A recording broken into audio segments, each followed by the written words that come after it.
Meskipun Douki di dalam tubuhnya terus bersirkulasi dan menggerakkan nyala api, ia masih kesulitan mengikutinya karena kelelahan. Kabut putih melingkar dan naik di depan Xiao Yan, menutupi wajahnya yang sangat serius.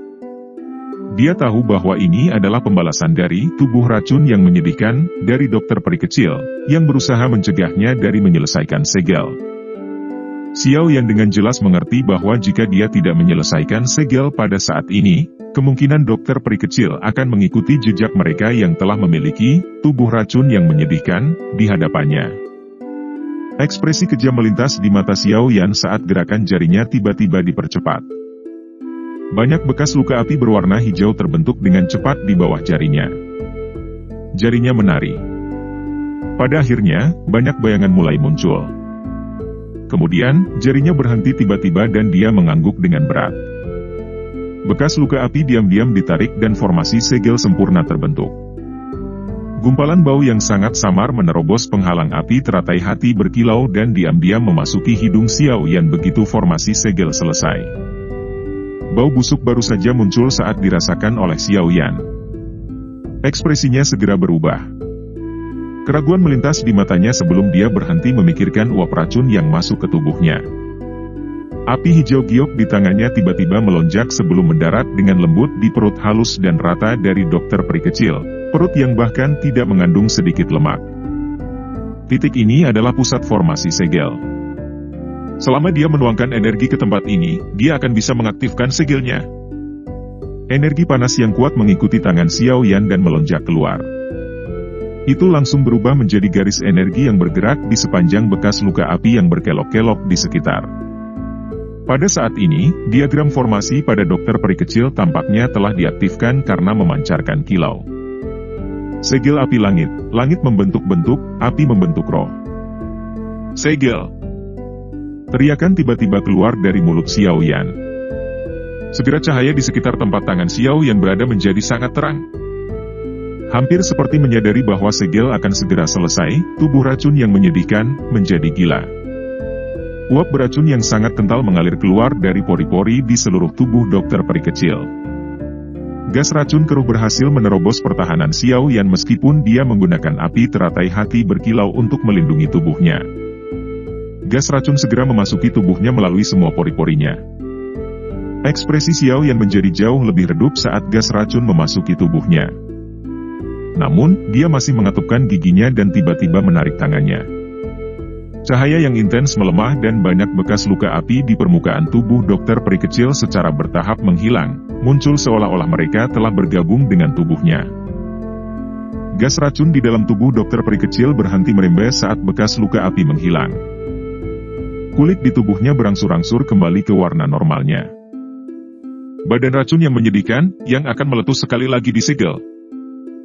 Dokter peri kecil tiba-tiba membuka matanya begitu, tubuh racun yang menyedihkan, disegel. Dia membuka mulut kecilnya dan kekuatan isap melonjak keluar. Kabut racun yang menyelimuti ruangan segera mulai berfluktuasi. Setelah itu, ia berubah menjadi naga udara raksasa yang ditelan oleh dokter peri kecil. Ekspresi aneh segera muncul di wajah dokter peri kecil setelah benang terakhir racun diserap ke dalam tubuhnya. Kilatan berkedip jauh di dalam matanya. Tanpa disadari, aura dokter peri kecil dengan cepat menjadi lebih kuat, tampak seolah-olah dia telah meminum tonik. Dalam beberapa menit, dia menembus level bintang 4 dan maju ke level bintang 5. Jika elit biasa Douzong melihat kecepatan ini, kemungkinan orang itu akan benar-benar tercengang. Letusan, badan racun yang menyedihkan, kali ini tidak hanya gagal mengendalikan dokter peri kecil, tetapi malah membiarkan kekuatannya meningkat secara signifikan. Benar sekali, masalah dan berkah muncul bersama. Akhir ceritanya di luar dugaan siapapun. Dokter peri kecil dengan lembut menghela nafas lega saat dia merasakan tubuh internalnya secara bertahap menjadi tenang. Tangannya yang halus bergerak dan pakaiannya tergesa-gesa. Dia dengan cepat menutupi tubuhnya yang sempurna. Hanya setelah melakukan semua ini, dia menoleh dan menemukan Xiao Yan telah pingsan di tempat tidur. Wajah cantiknya menjadi cemas saat dia buru-buru mengangkatnya, hanya untuk melihat wajah Xiao Yan ditutupi oleh gas keabu-abuan. Apakah racun telah menyerang tubuhnya? Dokter peri kecil menghela nafas lega ketika dia menyadari apa yang terjadi pada Xiao Yan. Dia ragu-ragu sejenak sebelum kemerahan cerah yang bergerak muncul di wajahnya. Dia menundukkan kepalanya sedikit dan mulut kecilnya dengan lembut tercetak di bibir Xiao Yan. Benang gas keabu-abuan secara bertahap melonjak keluar dari tubuh Xiao Yan. Gas mengalir di antara mulut mereka, dipindahkan kembali ke tubuh dokter peri kecil. Ruangan kecil yang tenang memancarkan sedikit perasaan musim semi di udara. Ketika Xiao Yan terbangun dari keadaan tidak sadarnya, matanya mendarat di sepasang mata berwarna ungu keabu-abuan yang indah. Dia hanya menghela nafas lega ketika dia melihat kejelasan di dalam diri mereka. Dia menarik tubuhnya ke atas. Dia tiba-tiba menemukan bahwa dia tanpa sadar telah berbaring di tempat tidur dokter peri kecil dan mampu mengendus aroma khusus yang unik untuk seorang wanita muda. Pikiran Xiao Yan turun ke tubuhnya dan menyapu, hanya untuk menemukan bahwa gas racun sudah benar-benar lenyap. Aku sudah membantumu menghilangkan uap racunnya. Anda tidak perlu khawatir. Dokter peri kecil di samping tempat tidur menggunakan tangannya untuk menopang kepalanya saat dia memperhatikannya tanpa bergerak. Dia tanpa sadar tersenyum dan berbicara ketika dia melihat apa yang dilakukan Xiao Yan, menyebabkan dia merasa seolah-olah segala sesuatu di depannya telah menjadi cerah. Xiao Yan tersenyum. Tatapannya menyapu tubuh dokter peri kecil saat dia berkata dengan terkejut, kekuatanmu, dari inderanya, aura dokter peri kecil di depannya tampak jauh lebih padat dari sebelumnya. Letusan, badan racun yang menyedihkan, mengeluarkan banyak gas beracun. Gas beracun seperti itu mungkin berbahaya bagi kalian semua, tapi itu tonik terbesar bagi saya. Setelah menyerap semuanya, kekuatanku juga meningkat sedikit. Dokter peri kecil dengan lembut menjelaskan. Xiao Yan baru tiba-tiba mengerti setelah mendengar penjelasannya. Dia segera mendecakkan mulutnya dan berseru, sungguh layak menjadi badan racun yang menyedihkan. Metode untuk meningkatkan kekuatan seperti itu benar-benar sesuatu yang belum pernah saya dengar. Dokter peri kecil tersenyum hangat. Matanya yang cantik memperhatikan Xiao Yan, dan wajahnya langsung memerah lagi. Kulit aslinya yang seputih salju tampak sangat putih dengan latar belakang merah jambu. Itu seperti salju putih di utara. Mata berairnya yang seperti merkuri sepertinya menyembunyikan beberapa emosi lain. Dia menundukkan kepalanya dan dengan lembut berkata, ini semua berkatmu kali ini. Jika Anda tidak berada di sini, saya khawatir saya akan melewati langkah terakhir saya. Kenapa kamu mengatakan semua ini?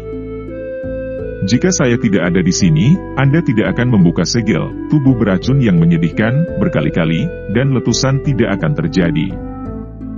Xiao Yan menggelengkan kepalanya saat dia berguling dari tempat tidur. Dia menepuk tangannya, mengamati dokter peri kecil dengan matanya, dan berkata, segelnya seharusnya sudah selesaikan. Kemerahan cerah tanpa sadar muncul di wajah dokter peri kecil setelah penyebutan segel. Dia dengan lembut mencondongkan dagunya yang agak kurus seputih salju dan berkata, ya, aku bisa merasakan bahwa tubuh racun yang menyedihkan telah ditekan. Menurut kekuatan segelnya, seharusnya tidak menjadi masalah dalam mempertahankannya selama 2 hingga 3 tahun. Xiao Yan mengangguk dan tersenyum sambil berkata, itu bagus. 2 hingga 3 tahun cukup bagi kita untuk menemukan binatang kalajengking naga racun langit. Dokter peri kecil mengangguk.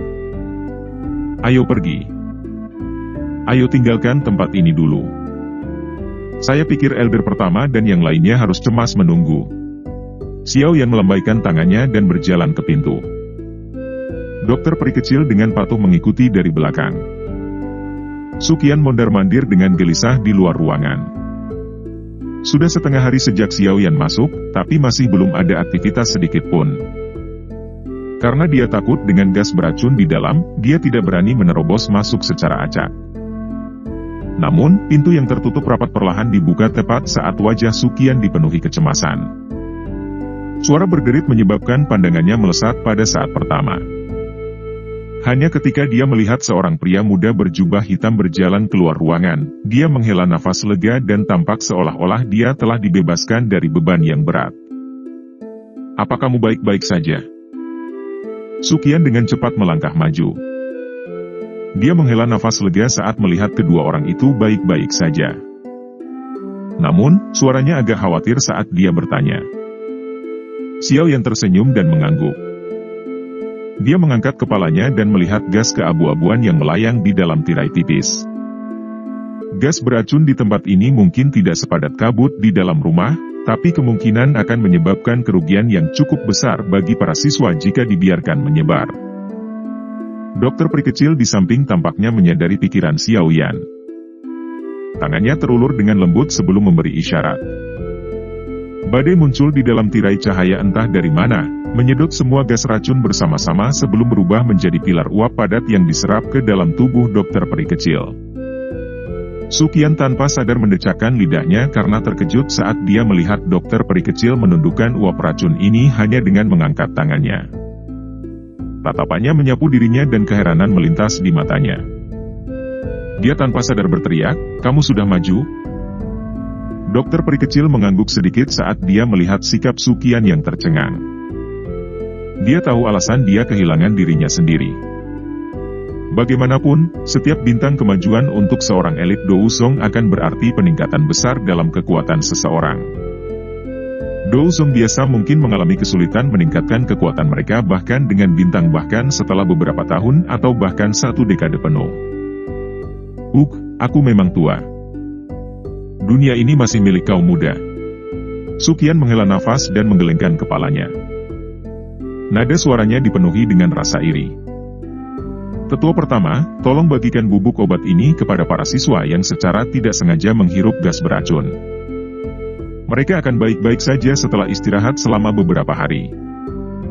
Dokter peri kecil mengeluarkan botol giok dari cincin penyimpanannya dan menyerahkannya kepada Sukian sambil berbicara agak meminta maaf. Tidak apa-apa. Perlakukan saja itu seperti memberi anak-anak nakal itu sedikit pelajaran. Jika tidak, mereka hanya akan terburu-buru jika melihat sesuatu yang membuat mereka penasaran di masa depan. Sukian menerima botol giok dan tertawa terbahak-bahak. Tetua pertama, karena semuanya baik-baik saja, mengapa Anda tidak menghapus penghalang energi dulu? Xiao Yan mengangkat kepalanya, melihat penghalang energi di atas, dan tersenyum saat memberikan saran. Ya, kupikir kakak keduamu seharusnya sangat cemas menunggu di luar. Sukian tersenyum. Dia melambaikan lengan bajunya dan riak tak terlihat dipancarkan. Segera, penghalang cahaya energi yang menutupi halaman bergetar sedikit dan secara bertahap tersebar. Penghalang cahaya energi baru saja tersebar ketika beberapa sosok manusia dengan tergesa-gesa menerobos masuk. Mereka hanya menghela nafas lega saat melihat Xiao Yan dan 2 lainnya berdiri tanpa cedera di halaman. Orang-orang yang menerobos masuk secara alami adalah Xiao Li, Zian, dan yang lainnya. Orang yang membuat Xiao Yan sedikit terkejut adalah seorang wanita berpakaian biru, Xin Lan dari Gerbang Pan. Tangan Xin Lan menepuk dadanya yang besar saat melihat Xiao Yan. Dia berkata, "Kakak Xiao Yan, kamu adalah penolong yang saya dapatkan setelah banyak kesulitan. Tidak ada yang harus terjadi pada Anda." Xiao Yan tersenyum saat mendengar ini. Awalnya dia mengobrol dengan Xiao Li sebelum mengalihkan pandangannya ke Xin Lan. Dia berkata, "Tenang, saya secara alami akan memenuhi janji saya kepada Anda." "Benar, kapan Anda akan memulai perjalanan ke dataran tengah?" Xin Lan merenung sejenak dan berkata, 2 bulan dari sekarang, saat ini saya sedang menyempurnakan sejenis pil obat yang membutuhkan sedikit waktu." 2 bulan ya? Xiao Yan membelai dagunya. Tian Huo Zunze masih perlu memurnikan semangat ganas. Selain itu, dia telah berencana untuk mencoba memperbaiki apa yang disebut boneka setan langit sebelum dia pergi. Tentu saja, yang paling penting adalah dia harus memperbaiki pil tulang darah jiwa surga yang dia janjikan pada Medusa sebelum dia pergi. Bagaimanapun, tidak ada yang tahu berapa lama dia akan membutuhkannya setelah dia pergi. Jika memang ada situasi di pihak Medusa, sepertinya dia tidak akan bisa menunggu untuk waktu yang lama. Selain itu, mengingat karakternya, kegagalan Xiao Yan untuk menepati janjinya dan menyerahkan pil obat kemungkinan besar akan membuatnya sangat membencinya selama sisa hidupnya. Karena itu, dia pasti tidak bisa menunda masalah ini. Meskipun agak sulit bagi Xiao Yan untuk memperbaiki pil obat tingkat 7 dengan kemampuannya saat ini, dia setidaknya harus mencobanya terlepas dari apa yang terjadi. Melihat hal-hal seperti ini, sepertinya 2 bulan akan sangat singkat. Kita tidak akan terlambat untuk pengumpulan pil di Pil Tower, kan? Xiao Yan menghela nafas pelan di dalam hatinya sebelum dia tiba-tiba teringat sesuatu dan dengan cepat bertanya. Ini juga sesuatu yang sangat dia anggap penting. Tidak ada yang salah. Tenang, masih ada waktu lebih dari 2 tahun sampai pengumpulan pil musim ini. Anda akan memiliki waktu persiapan yang cukup ketika Anda tiba di dataran tengah. Xin Lan tersenyum saat menjawab. Xiao Yan menghela nafas lega di dalam hatinya ketika dia mendengar bahwa ada banyak waktu tersisa. Dia tidak ingin terburu-buru ke pengumpulan pil dengan kecepatan tinggi hanya untuk berpartisipasi dalam pengumpulan pil skala besar di mana semua jenis orang berkumpul tanpa membiasakan diri dengan daerah tersebut. Bertabrakan secara membabi buta tidak akan menguntungkannya. Karena kamu baik-baik saja, aku akan yakin. Saya masih perlu kembali untuk mencampurkan beberapa bahan obat. Anda juga orang yang sibuk. Mari bertemu 2 bulan kemudian. Xin Lan tidak tinggal lebih lama lagi setelah melihat Xiao Yan baik-baik saja. Dia memberinya senyum cakep sebelum berbalik untuk meninggalkan halaman. Xiao Yan menghembuskan napas dengan lembut saat dia melihat punggung Xin Lan menghilang. Tampaknya dia perlu memanfaatkan sepenuhnya 2 bulan ini. Pada hari kedua setelah Xiao Yan menyelesaikan masalah dokter peri kecil, dia sekali lagi memasuki dunia magma di bawah menara penyulingan ki langit yang berkobar. Dia perlu membantu Tianhuo Zunze memurnikan roh yang ganas, dan dia akan berusaha untuk memperbaiki boneka setan langit. Meskipun periode waktu telah berlalu, dunia magma masih sangat sunyi. Sulit membayangkan bahwa dunia yang sunyi ini menyembunyikan ras aneh serta rahasia yang bisa menggerakkan seluruh benua Douqi. Ketika Xiao Yan sekali lagi muncul di gua yang dia ciptakan, Tianhuo Zunze juga melompat keluar. Pada saat ini, sosoknya cukup kabur. Meskipun telah terbangun dari tidurnya dengan kultivasi liur jiwa yang digunakan Xiao Yan, kondisi spiritualnya jauh lebih rendah jika dibandingkan dengan masa lalu. Xiao Yan, mengingat kondisiku saat ini, akan sulit bagiku untuk benar-benar menekan semangat yang ganas. Oleh karena itu, Anda juga perlu membantu saya. Ketika Tianhuo Zunze muncul, dia berbicara dengan ekspresi serius. Tuan Tua Yao, yakinlah bahwa Xiao Yan akan melakukan semua yang dia bisa. Xiao Yan menangkupkan kedua tangannya saat dia menjawab dengan suara yang dalam. Tianhuo Zunze mengangguk. Dia perlahan berkata, selain itu, tolong pinjamkan aku, api hati yang jatuh. Aku perlu meminjam kekuatannya untuk memurnikan semangat ganas. Xiao Yan tidak ragu-ragu saat mendengar ini. Dia memberi isyarat dengan tangannya dan sekelompok api tak terlihat muncul di depannya. Melihat bahwa Xiao Yan telah memadamkan api hati yang jatuh tanpa ragu-ragu, Tianhuo Zunze mengamatinya secara mendalam. Dia tersenyum sambil berkata, anak kecil, kamu benar-benar cocok dengan selera saya yang dulu. Aku yang dulu akan mengingat semua nikmat yang telah kamu berikan. Xiao Yan tersenyum, tapi tidak membantah kata-katanya. Setelah melakukan kontak selama beberapa waktu, dia juga tahu bahwa Tianhuo Zunze tampaknya sangat menghargai hal-hal seperti bantuan. Pak Tua Yao, tolong dimulai. Tianhuo Zunze mengangguk dengan berat. Wajahnya dipenuhi dengan ekspresi serius. Dia mengulurkan tangannya dan memberi isyarat dengan itu. Setelah itu, hati api jatuh perlahan melayang di depannya. Dia menjentikan jarinya dan cincin berwarna putih di jari Xiao Yan tiba-tiba bergetar. Dengan segera aura yang sangat ganas dan ganas meletus darinya.